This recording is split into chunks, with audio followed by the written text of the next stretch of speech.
기도의 지팡이를 손에 잡고 가야 합니다. 출애굽기 5장 5절 말씀입니다.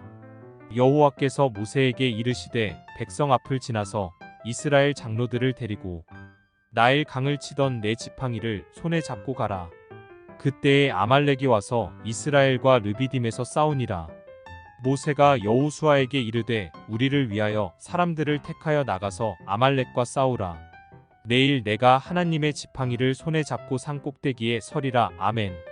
이스라엘 백성들이 안으로는 물 때문에 다툼이 일어나서 큰 분열이 일어나게 되고 외부적으로는 아말렉이 공격을 해 오므로 큰 위기를 만나게 됩니다.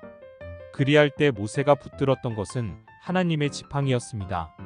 하나님의 지팡이로 반석을 치니 생수가 나와서 기갈이 해결되었고 아말렉과의 싸움에서는 하나님의 지팡이를 들고 산 위에 올라가서 손을 들어 기도하니 아말렉 군대를 이길 수 있었습니다.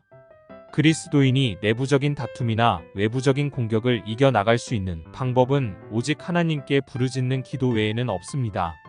이스라엘 백성들이 물이 없어 모세를 원망하며 달려들 때 모세는 하나님께 부르짖어 기도하였습니다. 아말렉 군대가 공격해 올 때도 모세는 산 위에 올라가서 하나님께 기도하였습니다. 기도는 위대한 하나님의 지팡이입니다. 기도하게 되면 하나님의 지팡이에서 꽃이 피게 됩니다. 하나님의 지팡이의 인도함을 받게 됩니다.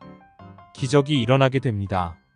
하나님의 지팡이를 움직일 수 있는 길은 오직 기도뿐입니다.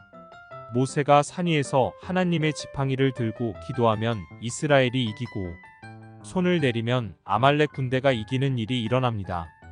기도를 해도 아무 일이 일어나지 않는 것처럼 보여도 그리스도인이 하나님의 지팡이이신 예수 그리스도의 이름으로 기도하게 되면 놀라운 일들이 일어나게 됩니다. 모세는 80세가 넘은 연로한 할아버지였습니다. 힘도 없고 능력도 없는 사람이었습니다. 그러나 그에게 있는 것은 하나님의 지팡이였습니다. 그리스도인은 금과 은은 없더라도 예수 그리스도의 이름을 가지고 있는 사람입니다. 그러므로 하나님께서는 예수 그리스도의 이름으로 기도하는 성도들을 도와주십니다. 모세가 산 위에서 하나님의 지팡이를 들고 기도함으로 이스라엘 모든 죽음에서 살렸습니다. 남자가 거룩한 손을 들어 기도함으로 모든 가족들을 평안함 가운데 이끌어 갈 수 있습니다.